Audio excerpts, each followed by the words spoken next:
Ecclesiastes 5. Keep thy foot when thou goest to the house of God, and be more ready to hear than to give the sacrifice of fools. For they consider not that they do evil. Be not rash with thy mouth, and let not thine heart be hasty to utter anything before God. For God is in heaven, and thou upon earth. Therefore let thy words be few. For a dream cometh through the multitude of business, and a fool's voice is known by multitude of words. When thou vowest a vow unto God, defer not to pay it. For he hath no pleasure in fools. Pay that which thou hast vowed. Better is it that thou shouldest not vow, than that thou shouldest vow and not pay. Suffer not thy mouth to cause thy flesh to sin. Neither say thou before the angel that it was in error. Wherefore should God be angry at thy voice, and destroy the work of thine hands?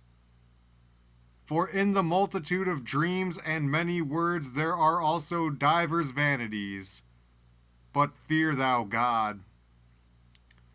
If thou seest the oppression of the poor, and violent perverting of judgment and justice in a province, marvel not at the matter. For he that is higher than the highest regardeth, and there be higher than they. Moreover, the profit of the earth is for all. The king himself is served by the field. He that loveth silver shall not be satisfied with silver, nor he that loveth abundance with increase. This is also vanity. When goods increase, they are increased that eat them. And what good is there to the owners thereof, saving the beholding of them with their eyes? The sleep of a laboring man is sweet, whether he eat little or much, but the abundance of the rich will not suffer him to sleep.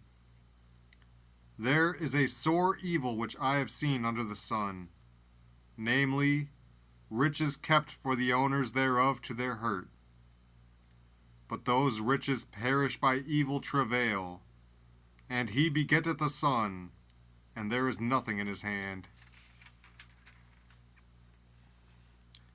As he came forth of his mother's womb, naked shall he return to go as he came, and shall take nothing of his labor, which he may carry away in his hand. And this also is a sore evil, that in all points as he came, so shall he go. And what profit hath he that hath labored for the wind?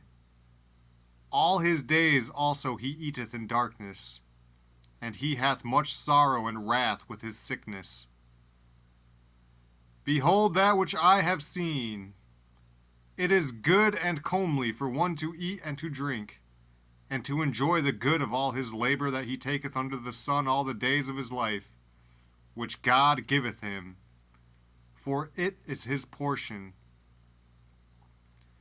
Every man also to whom God hath given riches and wealth, and hath given him power to eat thereof, and to take his portion, and to rejoice in his labor, this is the gift of God.